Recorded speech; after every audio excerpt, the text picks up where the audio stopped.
آج دنیا میں اس جسم کو راحت پہنچانے کے لیے اتنا کچھ ہے کہ شاید 100 100 سال پہلے اس کا تصور بھی نہیں تھا، اس جسم کو آرام پہنچانے کے لیے. لیکن پھر بھی یہ انسان اندر سے اتنا بے چین ہے کہ شاید اتنا پریشان کبھی نہیں ہوا ہوگا. سوچنے کی بات ہے نا. اس جسم کے راحت و آرام کے لیے اتنا کچھ ہے کہ شاید 1 صدی پہلے انسان نے سوچا بھی نہیں ہوگا کہ اس کے آرام اور راحت کے لیے یہ ساری چیزیں بن جائیں گی. لیکن آج کا انسان اندر سے اتنا بے چین اور پریشان ہے کہ شاید یہ بھی کبھی نہیں سوچا ہوگا کہ سب کچھ ہونے کے باوجود ہی پریشان ہوگا.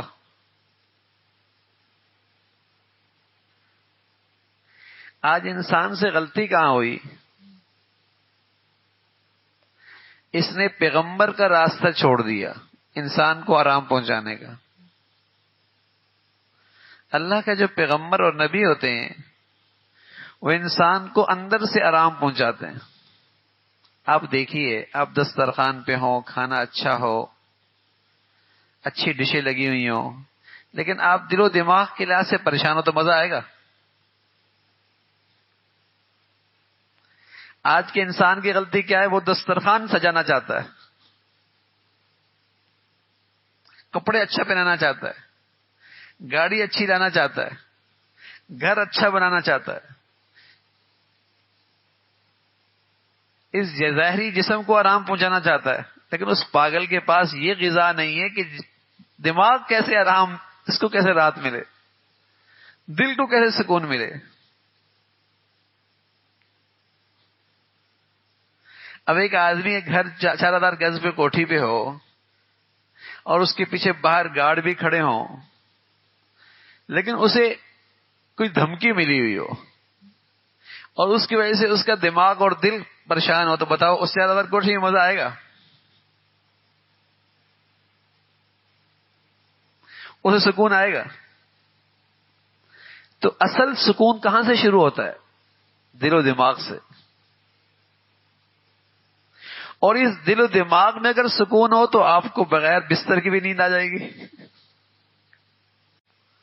تو جو اللہ کا پیارا نبی ہے نا، وہ انسان کے اس دل و دماغ کو بھی غذا دیتا ہے تاکہ یہ سکون سے رہے، اسے آرام ملے. اسے آرام ملا تو پورے جسم کو آرام ملے گا اور پوری زندگی میں آرام آئے گا.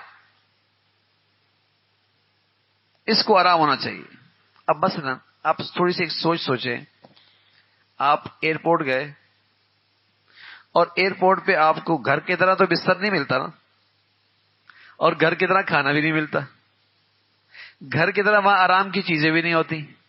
لیکن آپ کے دل و دماغ میں ایک سوچ ہے، کوئی بات نہیں، سفر ہی تو ہے. آپ کے دماغ میں ایک سوچ ہے، یار سفر ہی تو ہے، کیا ہوا؟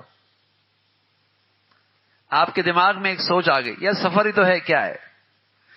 تو بتائیے آپ کی اس پاس وہ چیزیں آرام کی نہیں، لیکن پھر بھی آپ سکون سے ہیں کہ نہیں؟ یہ آپ کو سکون میں کس چیز نے لایا؟ آپ کی سوچ نے. یار سفر ہی تو ہے، آگے جا کے یار مزے ہو جائیں گے.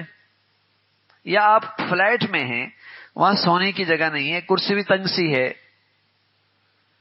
اور آپ کی طبیعت کے مطابق نہ برگر مل رہا ہے نہ کھانے کی چیز مل رہی ہے، لیکن آپ کی ایک دماغ میں سوچ ہے نا، کیا ہے؟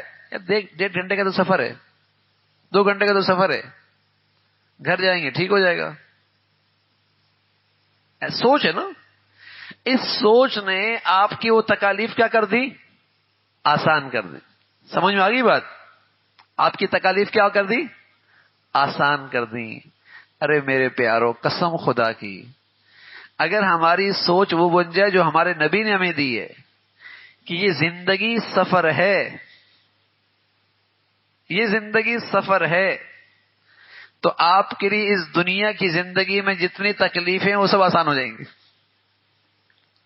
لیکن یہ دل و دماغ کی سوچ بن جائے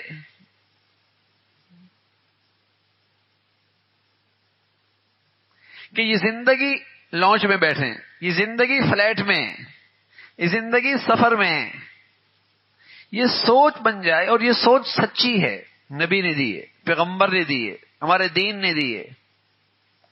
اس لیے جو لوگ یہ سوچ رکھ کے زندگی گزارتے ہیں نا، وہ بیماری میں بھی سکون سے ہوتے ہیں، وہ تھوڑی تنخواہوں میں بھی سکون سے ہوتے ہیں، وہ کچے گھروں کے اندر بھی سکون سے ہوتے ہیں،